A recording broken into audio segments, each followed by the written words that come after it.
back since Vedic times, not just about 300-400 years back, but since Vedic times, 600 BC, right? So more than 3200 years back, there was a categorization of castes, like categorization of peoples based on the caste, right? So we have Varna system where the Brahmins, Kshatriyas, Vaishyas, as well as then Shudras, untouchables. So there was a categorization based on the duty or the work they do. But over the period of time, it became a discrimination. It was a discrimination even after educating or even after getting knowledge.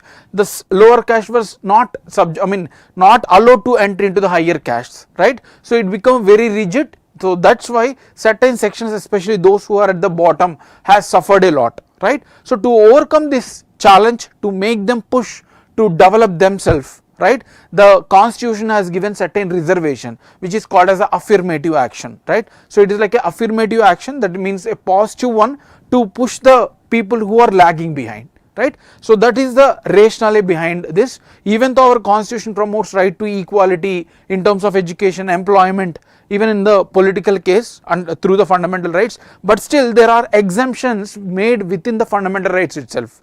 The exemption is to give certain benefits to the lower sections, including women or different castes or minorities as well, right? So this is the logic or rationale behind implementing the reservation policy through our constitution. Fine. Now under the constitution there are certain provisions which are enabling the reservation, right? So those articles we need to know. First one, article 15, article 16 as well. Article 15 talks about the reservation for those communities in terms of education, right? So when they are joining the education, whether it is government schools or colleges, so there are certain seats reserved for those people, right, who are lagging behind. So article 15 talks about the reservation in education,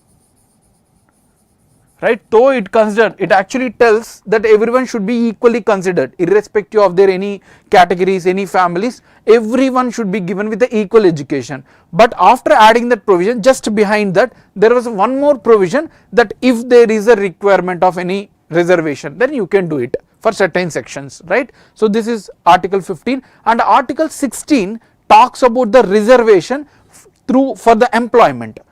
Article 15 is related to the education reservation, whereas article 16 is related to the employment, right?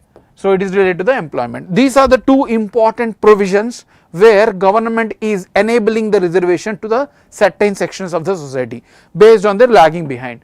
Currently we are having the reservation of this category, the spread or the differentiation of seats, right? So various reservation, the total reservation of seats, whether it is for education or employment, is 59.5%. Currently the total number of seats out of 100, right? Under that, OBC occupies 27%. Their population is approximately 48% of the total population. Out of the total population we have, OBC constitute of 48%, right? So for them 27% reservation is given. Then we have scheduled castes. So these scheduled castes are reservation approximately, the population are approximately 16%.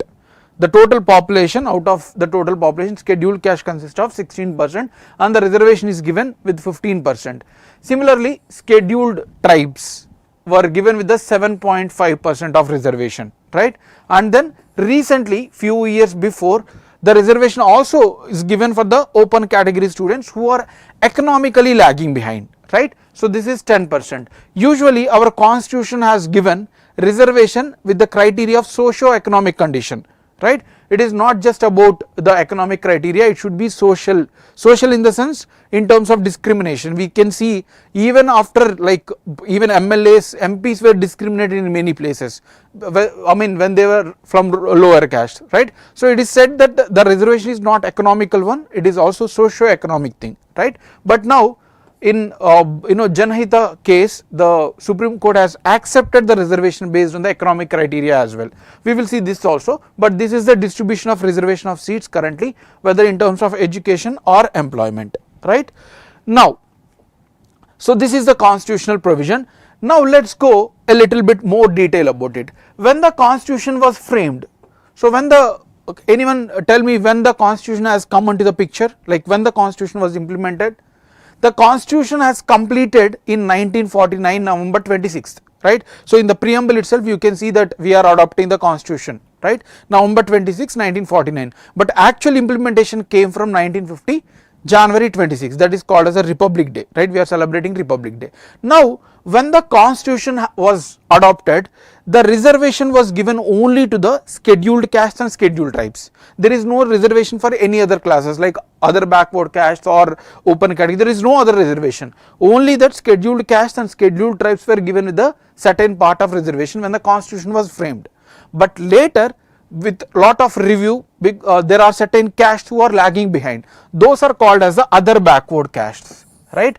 So in Shudra we see the Varna system, Brahmin, Kshatriyas, which we have followed since Vedic period, Vaishyas and Shudras, then untouchables. Only scheduled castes and scheduled tribes were having reservation, but after few years of review, right? So in 1992 government has also adopted the reservation for other backward castes, right?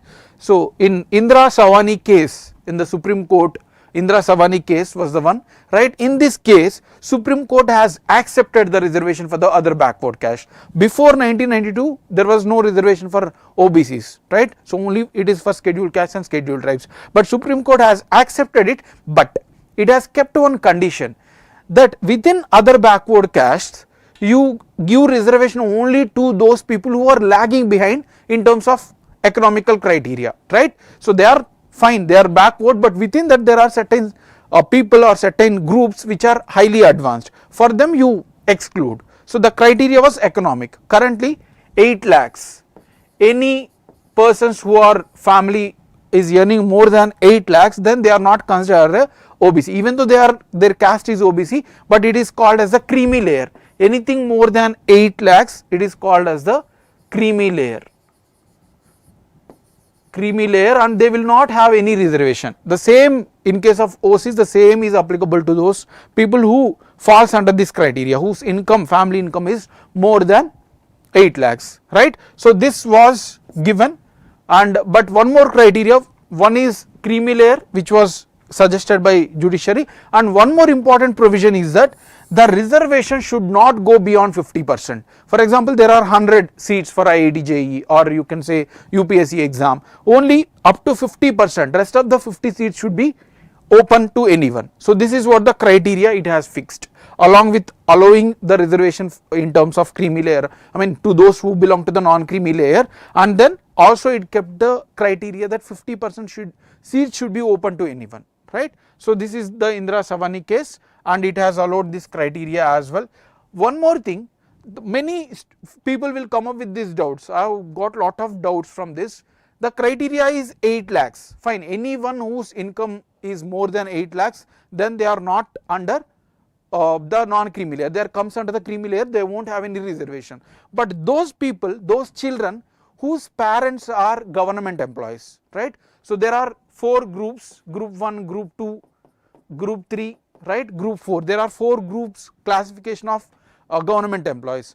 If any of the students their parents belong to the group 3 and group 4, if your parents belong to group 3 or group 4 of employment, then even if your income is more than 8 lakhs, they are allowed to take the reservation, right? And whereas in case of group 2 employees, if this group 2 employees who got entered through group 2 classification 2, say for example, if a parents has entered at group 3 level, but they went for group 1 through promotion, but still they will get the reservation, right? So there is no restriction for group 3 and group 4, whenever they are entering, that is taken as a criteria. But in case of group 2, if the parent has got the promotion to class 1 post before 40 years of age, if the parents were upgraded to class 1 before 40 years of age, then they will be losing the non-creamy layer, they will get the creamy layer, there is no reservation. And those parents who enter directly at the class 1 group 1 post, then they will not be considered as a non-creamy layer, they are completely under the creamy layer criteria, right? So this is what it has classified. The government also put forward the various criteria as well. So this is about the OBC reservation. And EWS, economically weaker sections, in Janhit Abhiyan case, in Indira Savani case, what the Supreme Court has said? The Supreme Court has said that reservation should not cross 50% out of the total seats. But in this case, it has accepted, it is a larger bench, right? So if any Supreme Court decision has to be overthrown or reviewed, then the larger bench has the power, the shorter bench cannot do it, right? Say for example, if it is 9 members bench, which was announced the Indira Savani case, now it will be 11 judge. So it can be reviewed only by 10 judge bench or 11 or more than that, right? So it has reviewed that yes, even economical based reservation is also allowed under the Indian Constitution. So this is the Janhit Abhiyan case 2022, it has finally pronounced that the reservation is allowed even for economical criteria, fine. Now the subcategorization of reservation, I hope you are following. In case of any doubts, please do let me know. I hope this is clear till now, right? So whatever we have discussed about the reservation criteria, various reservation policies, we have seen the constitutional provisions and all, right? Now we are moving to the issue that is subcategorization of caste. Let's say there is a OBC reservation of 27%. 27% reservation is given for OBC, right? And within OBC criteria, there are more than 2000, 3000 castes.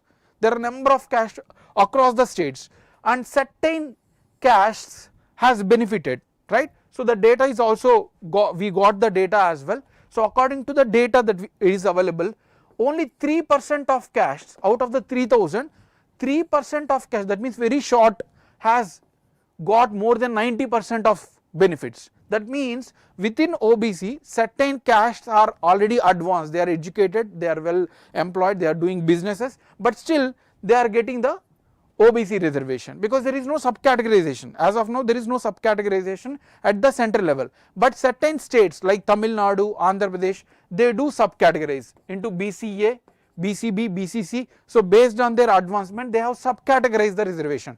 Of this 27%, they have redistributed, right? But at the central level, there is no redistribution. So to study that, the government has appointed the Rohini Commission. Still it was extended, it was given with more time, and still it is being studied. So to implement the subcategorization of OBCs, that means within OBC criteria, whatever the castes that are lagging behind, so let's implement that, right? Already creamy layer, those earning more than 8 lakhs and all has been already omitted from benefits. They comes under the creamy layer, so they won't get any benefit. But within, even after the non-creamy layer, still certain castes are being benefited, right? So that's why the Rohini Commission was appointed by the central government to study and suggest the subcategorization of OBCs, right? So this is the subcategorization of OBCs that commission was appointed. So these are proofs, like close to 1000 castes, or out of 2600 OBC castes that we are having, close to 1000 castes has zero representation. That means out of 2600 OBC non-creamy layer castes, there are people, 1000 communities which were not at all benefited, right? Till now they were not even got part of employment or education. So that's why subcategorization is being taken for OBCs. But there is the case of reservation for scheduled caste. We are coming to the context what Supreme Court has said. Before knowing what Supreme Court has said, let's also know about the reservation to reserved caste, scheduled castes, right? So for scheduled caste, any caste can be included by only the president as a scheduled caste. The states does not have any power to involve or omit the scheduled caste for any castes, right? It is only the power of president who can enter or who can delete the scheduled caste criteria, fine. So this is one thing, and of course finally parliament will include or exclude. Only president is just a nominal power, he will finally take the decision based on the council of ministers, but parliament is the authority which need to make a law. They need to pass a law in the parliament to include or exclude any of the caste from the scheduled castes, right? So this is the basic thing. Now scheduled castes enjoy 15% of quota, we have already seen this. Under article 330, the seats are also reserved within parliament seats and legislative assembly as well. So you might have seen there are certain seats of Lok Sabha reserved for the scheduled castes, right. So this is article 330. Similarly at the state assemblies also, in the state legislatures also, certain seats are reserved for the scheduled castes. This is also one more reservation for them, right, scheduled castes. Next is about reservation with respect to the promotions, not only to enter into the employment, but also in case of promotion also there is a provision. Article 16(4)(a), there is a provision that even within promotions, certain seats to the higher posts, usually the promotion is based on the merit, but certain sections they are lagging behind in terms of whatever education knowledge may be. So because of that, even for promotion also the constitution has enabled the certain part of reservation. So if there are 10 promotions, out of that at least 15-20% of the people should be from scheduled castes, right.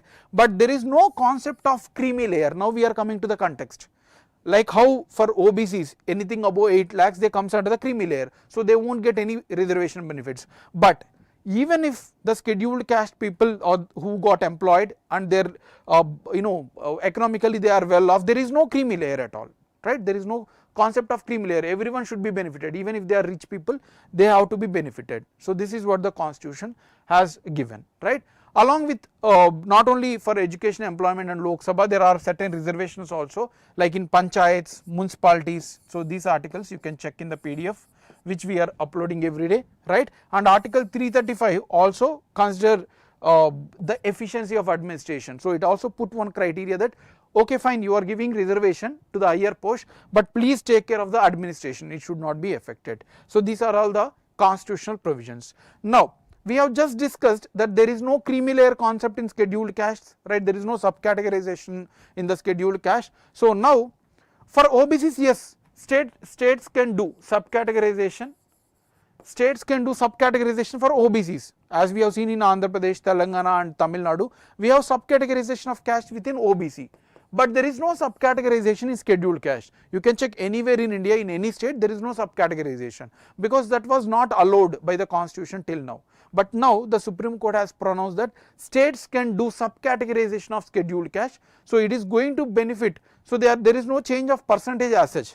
15% reservation for scheduled castes is intact, there is no change, but within that they are going to sub-categorize whichever is, or the caste which are still lagging behind, they are going to get the major chunk of this 15%. So it has allowed the sub-categorization of reservation within scheduled caste criteria. So this is, to discuss this particular point, we have discussed all the background of the reservation. That's how the questions can be framed in the exam, right. So I hope that is clear. Any doubts in this?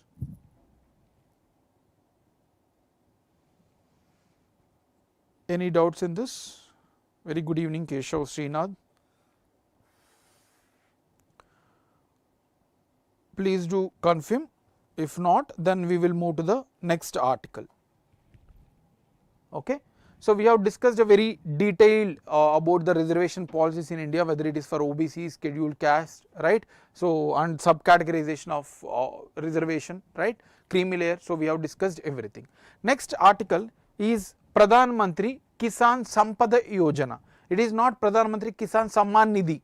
There is a one more scheme, Kisan Samman Nidhi, where 6,000 rupees is given, right, yearly for the farmer. But this is a Pradhan Mantri Kisan Sampada Yojana. Fine. So the context is the budget session is going on, right. You all know that budget session is going on in the parliament, and there are a lot of questions asked by the members, and then answers are being given by the ministers, respective ministers of that department. In the same criteria, the minister for industries, food processing industries, has given information about the Pradhan Mantri Kisan Sampada Yojana. We will see the information that is not very much important unless until you are writing in state PSCs which is having answer writing, right, like UPSC or group 1 post of your state PSCs. No need to remember that facts, but whatever the scheme related thing that you need to remember, right. Great. Yeah. So we will see, this is the context, the information is given by the concerned minister, right. Now about Pradhan Mantri Kisan Sampada Yojana, this scheme is a central sector scheme. It means 100% funded by the central government, 100% funded by the central government, right. And it was launched in 2017-18 by the Ministry of Food Processing and Industry, a very important one. Student will confuse that this is part of Ministry of Agriculture, but this scheme was launched by Ministry of Food Processing and in 2017-18. Now coming to the actual one that you need to remember, of course you need to remember the facts also, but you need to understand the rationale behind launching this scheme. The objective of the scheme is to reduce the agriculture waste. If you see the current criteria, whatever the agriculture we are producing, whatever the goods, agriculture goods we are producing, we are wasting 23% of total agriculture produce, right? So which is a huge number. Dalwai committee, which was appointed to study this food processing, all the waste and all, he has said that if we could able to reduce this waste to zero, then you can eliminate the poverty. Complete poverty will be eradicated, because we are wasting 23% of agriculture food, right, agriculture goods, whether it is tomatoes, onions or total, we are wasting 23%. So that's why, to reduce the agriculture waste, the government has come up with the Pradhan Mantri Kisan Sampada Yojana. Fine. So this is the logic, the rationale behind launching. The objective is to reduce the agriculture waste by modernizing whatever the food processing activities and all. Why we are wasting this 23%? There are many reasons, like one is lack of storage, we don't have storage, right? So tomatoes, such agriculture goods will only be in a good quality for 1 or 2 days, right? Beyond that we cannot. So we need to have a proper storage. There is no proper transport as well, to transport from one region to wherever there is a excess production, we need to send it to the area where there is no production. So there is no lack of transport, lack of storage and lack of food processing also. We can convert the tomatoes into tomato sauce if we are having that industries. So because of these various reasons, we are having a high wastage. To address those all challenges, government has come up with the Pradhan Mantri Kisan Sampada Yojana, and the full form of this scheme is Scheme for Agro-Marine Processing and Development of Agro-Processing Clusters. So it is promoting the processing of the food to reduce the waste, right? So this is the objective of the scheme. As part of this, there are many components. This is a single scheme, but under that there are many sub-components. Mega Food Park Scheme, you might have read this many times, mega food parks. So these are the regions where there is a specific cluster area specifically focusing on mega food parks, so processing of the food, right? And then integrated cold chain and value addition infrastructure like storage facilities, and then infrastructure for agro processing clusters, so processing of food again, and then creation of backward and forward linkages. You may ask this doubt, what are backward and forward linkages? So if this is the agriculture, then whatever the inputs we are using, inputs that we are using in the agriculture to produce, those are called as the backward linkages.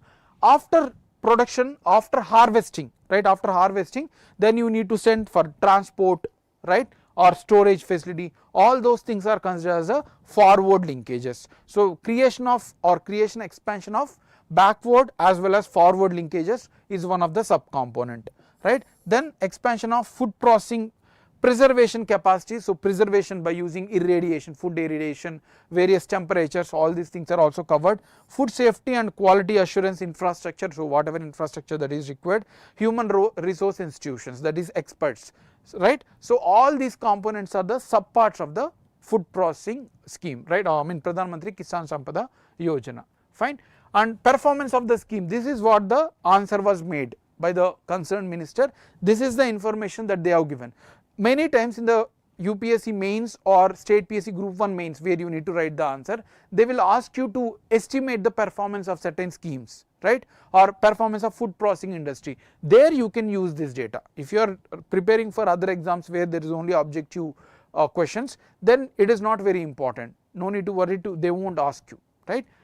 So financial support, it has granted funds to the food processing. Then project approval, 1217 projects were approved with the total cost of 31,308 crores. This is the amount that government has sanctioned, and then 1217 projects are being implemented. Similarly, grants of 698 crores were allocated for private investment, through private investments also was made, and then 651 projects has been completed, fine. So this is a just data you can remember and you can justify your answers in the exam, right. So this is about the Pradhan Mantri Kisan Sampada Yojana.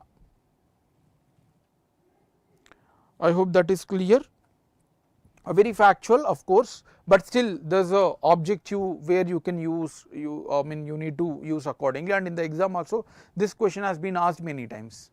Next one, PM Vishwakarma Yojana. The context is same. The Ministry of MSME, the Minister for MSME has given information in the Lok Sabha. Someone asked question about this particular MSME scheme, so they have given the information, right. So now we are taking care of this about scheme, right.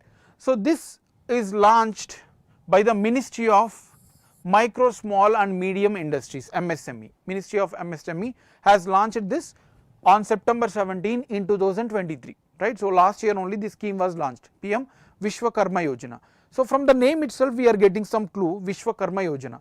We have lot of activities earlier, like now we are focusing on service sector like software and all, but earlier if you take few decades ago there were a lot of activities like brick making or pot making, wood, furniture. So there were a lot of activity and slowly we are forgetting them, right, because we want higher salaries, or yes of course these will also create higher salaries, but there are lot of other conditions that need to favor. So we are focusing on many of only specific like hotels, software and all. So maybe after 100 years we will forget all these activities, right. Then again we need to start from the beginning, because there is a cycles, economy will grow in a cycle. So once the software need is done, then we need to go back to the agriculture again, because food is a very basic thing. So there are a lot of such activities which we are ignoring. So that is why government has come up with the PM Vishwakarma scheme, where they want to promote the family based traditional skills, right, family based practices which depends on the traditional skills, that is craftsmen, artisans who are having this skills. So to overcome the challenge that we are forgetting, government has come up with this. They are going to promote Guru Shishya Parampara, where these skills will be transferred from one generation to the other generation, so that it will also helpful for our economy to grow. The main aim is to improve the quality as well as the reach of the products through by promoting the artisans and the persons who are involved here. For this particular purpose, government has given the financial outlay of 13,000 crore, a very important fact. Total for this particular scheme 13,000 crores were given, right, to encourage, and 18 traditional skills will be generated, promoted. You can see here carpenter, boat maker, armorer, right, blacksmith, hammerer, tool maker, locksmith, goldsmith, porter. So total fishing net maker. So total 18 such skills government is promoting through this particular PM Vishwakarma scheme, right.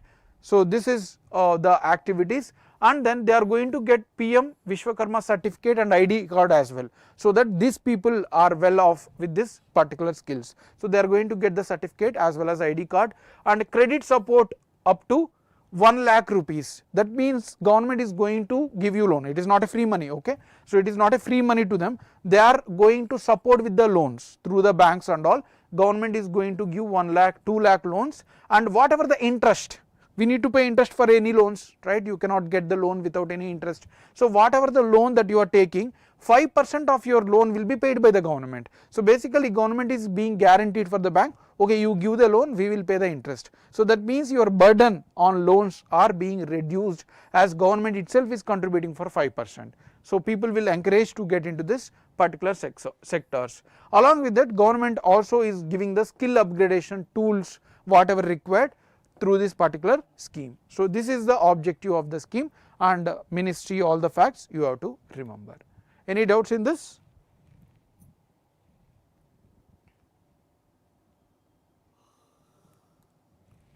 Okay, let's move to the next article, that is Travel and Tourism Development Index 2024 report, right. The context again is the same. It is, these are all schemes taken from Press Information Bureau. No newspapers has covered this, no magazines has covered this. So we need to read the PIB as well, right. There is a lot of schemes every day in the PIB which will come in the exam. Most of the examiners actually frame the questions from PIB itself. They cannot depend on the private articles. PIB, Press Information Bureau, is a government website, right? So whatever daily publications of various ministries, they will, but there is a lot of information. If you go and read it, it takes a lot of time, right? So as we have experience of preparing, giving various UPSC interviews, state PSC interviews, going through lot of exams, we know what actually is the relevant content. So we are taking those relevant and giving here, right? So this is the context that they have given information related to the Travel and Tourism Development Index report by the Indian rank, right? They have just made that India is improving in this rank, but we need to know in detail for our exam, right? So this Travel and Tourism Development Report is published by the World Economic Forum.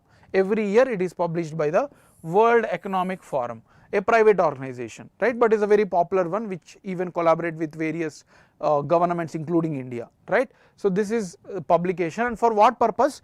To estimate how the countries are encouraging or enabling the travel as well as tourism in their countries, like how is happening within these countries, right? So to estimate and give an overview to the world, the report is being published, fine. And various factors, how they will give this index, how they will give this score. So there are certain criteria as well, you can see here. Enabling environment for travel and tourism, so how is you can travel through that country. Travel tourism policy and enabling conditions, so it is policy, that means laws prevailing there. So these are all subcomponents, no need to remember, these are all subcomponents, but at least you need to remember the main components. Infrastructure and services, so how good travel and tourism infrastructure is, how good the services of travel and tourism in this particular country. Then travel and tourism resources, travel and tourism sustainability, that means the tourism should not affect the future generations, it should be environmental friendly. So these are all the total 5 major components under this estimation. Now let us see the countries. So this may be a little bit difficult to observe, I just copied directly from the report, but don't worry, I am pronouncing it and we have a slide also, you can check in the PDF as well which we are going to give. The top country is United States of America. The first, you need to remember top 3 and then bottom 3 and then India, right? So top 3 countries are United States, then followed by Spain and Japan. So these are the 3 countries with the top 3 ranks, United States, Spain and Japan. India rank is 39, you can see here, India rank is 39, so it is here, there is some issue here anyway, India's rank is 39, okay, India's rank is 39, and the bottom ones are Mali, Sierra Leone and Cameroon. So these are the bottom 3 countries, fine. So you can check in PDF for all the ranks, but no need to worry, no need to remember all the countries, total 119 were ranked, India rank is 39, right? So that will be asked in the exam. And you can see here the region wise, which regions are performing well. The highest one is Europe. Europe has the highest score, 4.29, right? It is performing well. Then followed by Asia Pacific, 4.11. Then we have America, 3.86 score. And then we have Middle East 3.86, Sub-Sahara 3.33. But anyway, no need to worry, highest one is Europe, then followed by Asia Pacific, that you can remember, fine. So this is the top 10 countries, as there is a image is issue with the image. So you can see here, India has ranked in 39. In 2021, our rank was 54. Our rank was 54 in 2021, but now our rank is 39. That means we are performing well. Fine, and the top 10 countries here is United States, Spain, Japan. So you can see most of them are from Europe, right? So that is about the Travel and Tourism Index report. I hope that is clear, very factual again. Let us move to the last before article, that is Indo-Pacific Economic Framework, a very short article. So the context is India was elected as a vice chair of Indo-Pacific Economic Framework Supply Chain Council. So within IPEF we are having a supply chain council, within organization there is a sub body, right? So supply chain council, under this, for this particular council, India has being elected as a vice chair, right? So this is the development, why, that's why we are taking this article. Now what are supply chains? For any good, for this pen to produce, it has to be start from the very basic, that is collecting the raw material and then making into a shape and then attaching with the ink. There is a lot of things to manufacture the pen. So supply chain is a sequence of events starting from the raw material to the final good reaching the consumer. So that is called as a supply chain, right. So this supply chain will include lot of things, logistics, that means transport, manufacturing, storage, distributor. So all these things together is called as a supply chain, right. And supply chain resilience means even in the critical situation this should not be hampered, but during the COVID there was a break in the supply chain, especially China has stopped exporting lot of goods and many of the countries including India has suffered because there was a break in the supply chain mechanism. So it was against the supply chain resilience. That is why the countries, some countries together, total 14 countries has come together, you can see here they have launched, total 14 countries together has launched the Indo-Pacific Economic Framework for Prosperity. So India is one of the founding member, Australia, Japan, Thailand, Singapore, Philippines, Malaysia, Vietnam, Indonesia, New Zealand, United States, Brunei, Korea and Fiji. So see here China is not there because China is the most culprit. It is being, most of the countries now on depend on China because of the cheaper goods, and it is not a democratic country, so people will not be able to revolt also if there is a exploitation. So anyway most of the countries depend on them. So to contain that, the 14 countries has come together and they have established the Indo-Pacific Economic Framework. This was launched on May 2022. After the COVID second wave, they have come up in the May 2022, and the main aim is to promote the collaboration between these 14 countries to have a stream of, the easy flow of the supply chain mechanism, right. It is not a free trade agreement, this is not a free trade agreement, you need to remember. This free trade agreement which involves all the taxes has to be removed, it should be a free flow of goods, but this is not a free trade agreement, rather it is a collaboration between the 14 countries to not impact by the any supply chain connection, disconnection, right. So this is the thing, and the objective is to enhance the resilience, sustainability and competitiveness in the trade without any hampering, right. So there are total 4 main pillars when they were signing the agreement, total 4 pillars were there in which these countries will collaborate. First one, supply chain resilience, right, and then clean energy, decarbonization, infrastructure to promote in these countries, taxation and anti-corruption, and then fair and resilient trade. So these are the 4 main pillars of this organization or agreement, right. So this is about the Indo-Pacific Economic Framework for Prosperity. You need to know the context and then what is supply chain, and then when it was signed what is the objective, what is the logic behind launching this, and what are all the countries included, right, objective as well. So the 4 pillars as well. So this is about the Indo-Pacific Economic Framework for Prosperity.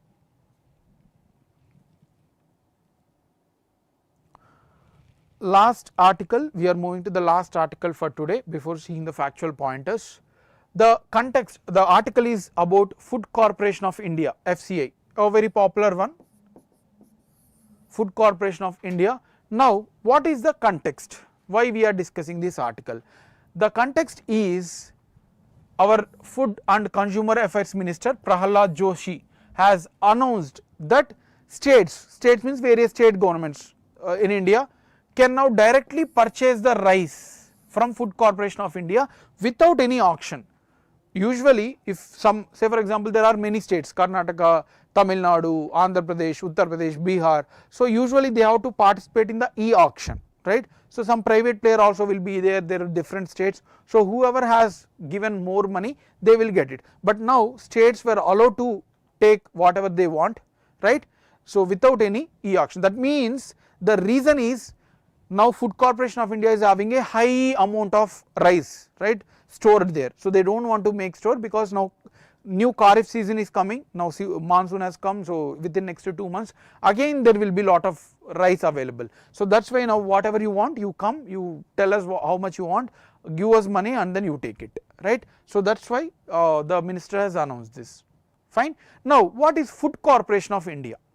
It was set up in 1965 under Food Corporation of India Act, that means it is a statutory organization, a very important one, it is a statutory organization, that means established through law, right? Constitutional body means established through constitution, fine. So this was established in the background of crisis in India. You might have seen after India-China war, we had a lot of food crisis. Even our former Prime Minister Lal Bahadur Shastri has given Jai Jawan, Jai Kisan. So that means they want to encourage military as well as farmers, because we were facing crisis that times. In that crisis times, government has established the Food Corporation of India to take care of the food grains, to store the food grains sufficiently, so whenever there is a crisis it can be redistributed, right. So the primary activity of this Food Corporation of India is to purchase the goods from the farmers. You might be aware about minimum support price, MSP. That means this is the amount which the government will give to the farmers. So farmers, if they are not getting the amount from the market, private players, so they can directly sell it to the government with this minimum support price. So this is fixed before the sowing season itself. Before sowing of that activity, the government, Department of Economic Affairs, Cabinet Committee on Economic Affairs will announce the MSP, minimum price. So if you are not getting more than that from the market, you directly come here, so we will give it. It is given for 22 crops now, plus one sugarcane as well, right. So MSP is being given to the various crops, and Food Corporation of India will directly buy on behalf of the government from the farmers with a very basic cost, the MSP, right. So this is the duty of the FCI, Food Corporation of India. Beyond that, it will give remunerative prices. So we have already discussed this, to ensure availability, accessibility of all the important foods, and to promote or ensure the food security. Very generic points, right. Maintain the satisfactory level of the food grains with the storages. There is lot of godowns of FCA across the country, right. So proper distribution, effective price support. So all these things, functions as well the same thing, to take the food grains from the farmers and then maintain stock. So this is the same thing. Now comes how the mechanism works. Many times been asked in the exam. Yes, Green Revolution has come, Jashwant, right. In 1965, end of 1960s, we have started Green Revolution to promote the food grains as well. Fine, yes, that is also correct. Now let us understand the mechanism, how the FCI takes. Here is the farmer. So farmer want to sell the goods, because farmer did not get the proper price from the private market. So what they will do, they will sell to the Food Corporation of India. So they will buy from with the cost of, anyone tell me, what will be the money given by the Food Corporation of India to the farmer? What money will be Food Corporation of India will give to the farmer when they are taking the goods? You should be active. If you are active during the session, that means it encourages us as well. So it is nothing but the MSP, right, minimum support price, whatever the Department of Economic Affairs or Cabinet Committee on Economic Affairs has decided, the minimum support price, that will be given by the Food Corporation of India to the farmer, right. So now they will procure and accordingly they will store. After that, there will be a central issue price. Central issue price means at what cost Food Corporation of India can sell to the states. It can be more than MSP, mostly it will be more than MSP, right, or sometimes in crisis times it can be less than MSP as well, right. So whatever the center decide, so they will be, the Food Corporation of India will sell to the state government. Now what state government will do?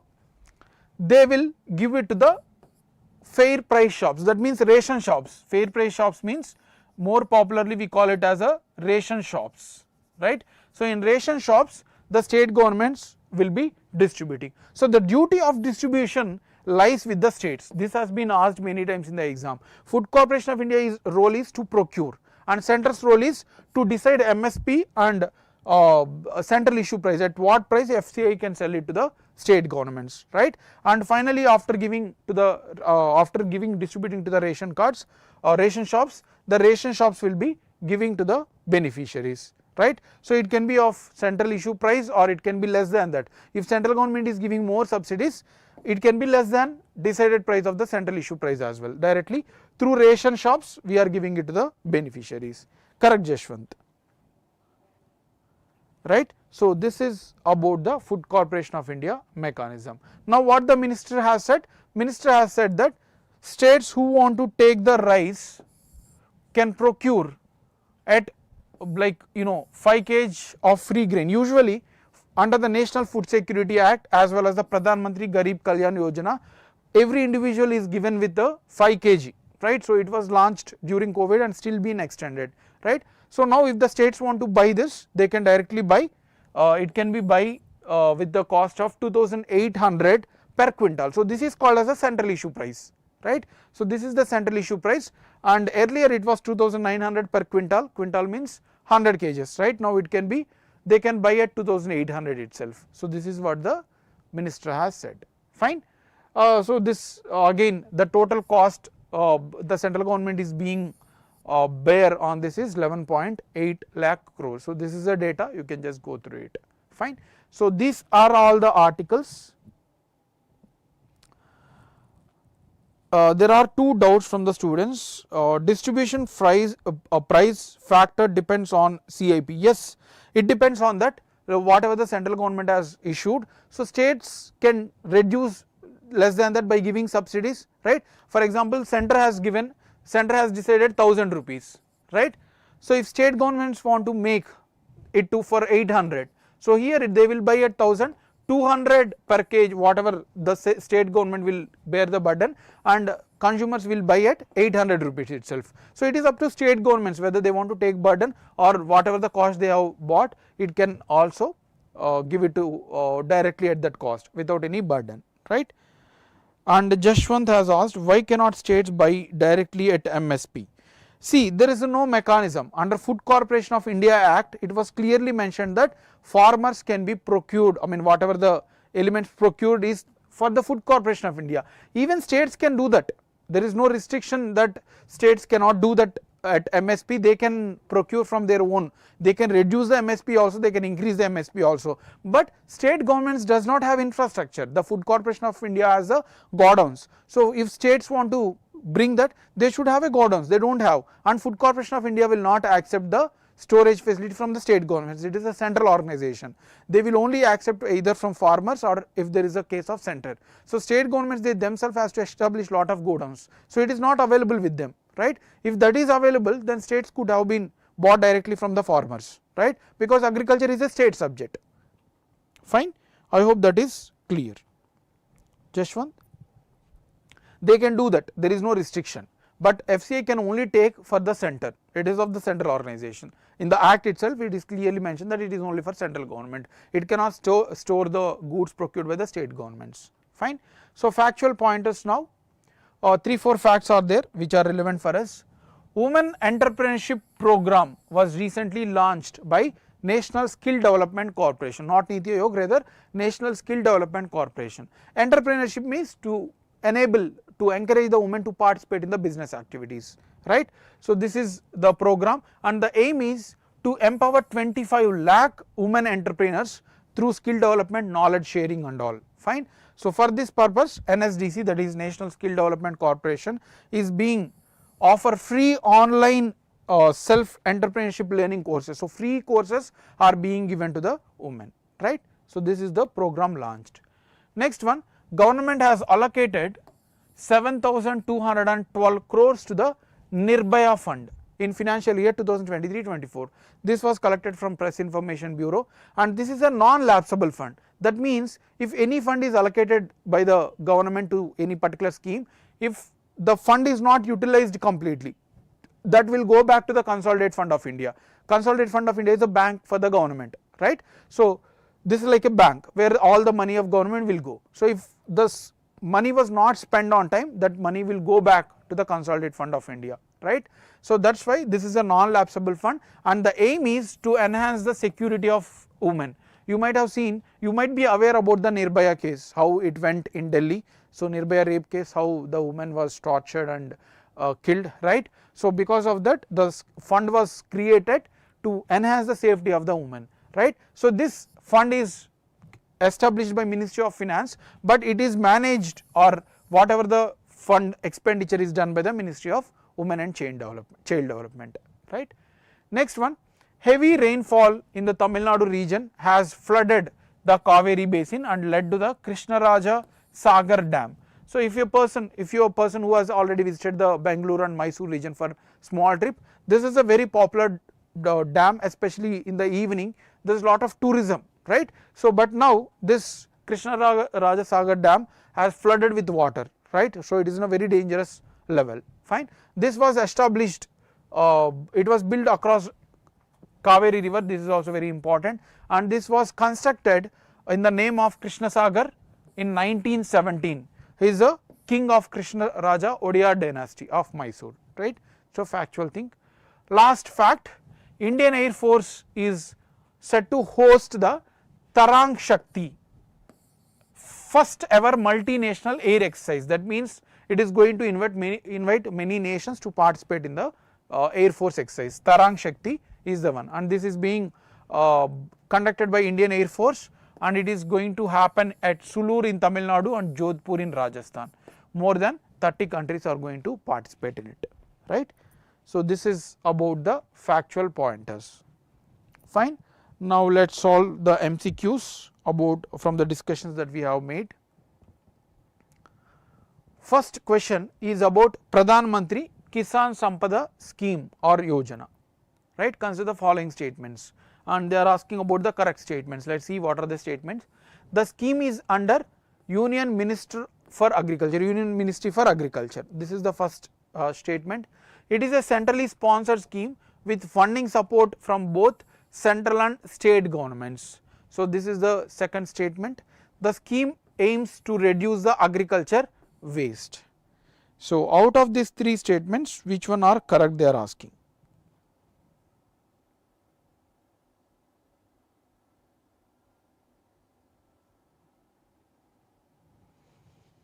Okay, let us evaluate each statement. The scheme is under Union Ministry for Agriculture. No, we have seen this is under the Ministry of Food Processing. Ministry of Food Processing. We have discussed this in the beginning itself, and I have stressed there, right? So first statement can be eliminated. Second statement, it is a central sponsored scheme they have given. No, it is a central sector scheme. We have discussed many times. In case of central sponsored, 60% funds will be given by center and rest 40 is for the states. But in central sector scheme, 100% funded by the central government, right? So this statement is also wrong, and scheme aims to reduce the agriculture waste. This is a correct. So C is the answer. Srinath has answered this correct. Very good evening, Shanti, welcome to the session. So only Srinath has answered this correct. Fine. Next question. Which of the following statements about Indo-Pacific economic framework is incorrect, they are asking, right? So they are asking about the incorrect statements. Yes, Ranjan has answered this as correct later, Shanti as well. So Indo-Pacific economic framework is like a free trade agreement which involves reducing the tariffs on the imports and exports made between the member countries. So this is the first statement. It has 4 pillars and supply chain is one of the pillar of this agreement. It was launched to build economic integration in the Indo-Pacific region. It is India is part of the initiative. So which one is incorrect? They are asking about the incorrect statements. First one, it is like a free trade agreement they have given. No, there is no, it is not a free trade agreement to reduce imports costs. It is just an economic integration to encourage the people to do more trade and conserve the supply chain. So this is the wrong, and they are asking about the incorrect. We already got the answer. And 4 pillars it do has, right, and supply chain is one of them. It was launched to build economic integration in Indo-Pacific region. This is also correct. India is part of the initiative. This is also correct. We have discussed in a very detailed manner, right? So answer is A. Sandhya, Srinath and Shanti has answered this correct. Next one, this is a previous question, one of the previous questions from UPSC exam. Consider the following statements regarding Food Corporation of India. First one, it is a statutory body under Ministry of Agriculture and Farmers Welfare, right? So this is first statement. It maintains a satisfactory level of operational and buffer stocks for food grains to ensure national food security. This is the second statement. It regulates market price to provide food grains to consumers at the reliable price. So this is the third statement. Fine. So now tell me what is the answer.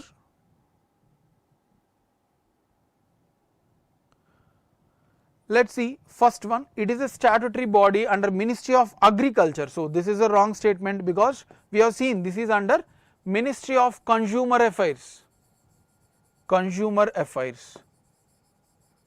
right. So that is why the context itself what we were discussing, the Ministry of Consumer has said that you can take for the states. So first statement is wrong, you can eliminate, right. So second statement, it maintain a satisfactory level of operational and buffer stocks of food grains, right. Buffer stock means extra, operational ones which is required. So both are maintained to promote the national food security. So second statement is correct. So both are there. It regulate market price to provide food grains to consumers at reliable price. No, this is not for consumers, right. So there is no role for Food Corporation of India to regulate the market price and all, it is taken care by the center as well as states. So answer is B. So who has answered this? No one, and Shanti has answered this as correct, right. Next, which ministry is implementing the Pradhan Mantri Vishwakarma Yojana?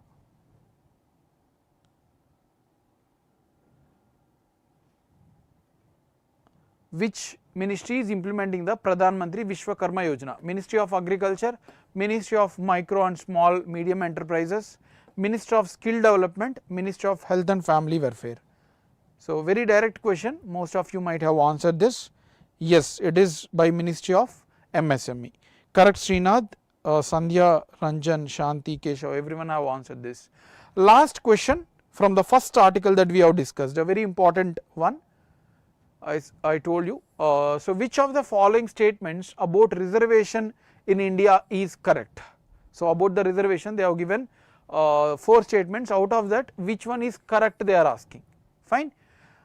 Other backward castes have 27 reservation in both education and employment. First statement. In Indira Savani case versus Union of India, the Supreme Court held that economic criteria can be basis for reservation. So this is the second statement. The Rohini panel was appointed for the sub-categorization of scheduled castes and scheduled tribes. This is the third statement. The Constitutional 101 Amendment Act introduced 10% reservation for the economically weaker sections in education and government jobs. Yes, correct, Shanti. 101 is for GST, this is for 103. So this statement is wrong, they are asking about the correct ones. Rohini panel was appointed not for scheduled caste, scheduled tribes sub-categorization, rather it is for OBCs. So this is also wrong. In Indira Savani case, they said that it is not economic criteria, rather it is a socio-economic. But in case of EWS in 2022, they uphold this one. So this is a wrong statement. And other backward caste has 27% reservation in education and employment. So this is a correct one. So answer is A. Ranjan has answered, right, and Keshav has answered 2. So there is only one answer, that is A. Okay. So Indira Savani case they did not said, it is only socio-economic condition, not the economic criteria. Fine. So this is the thing.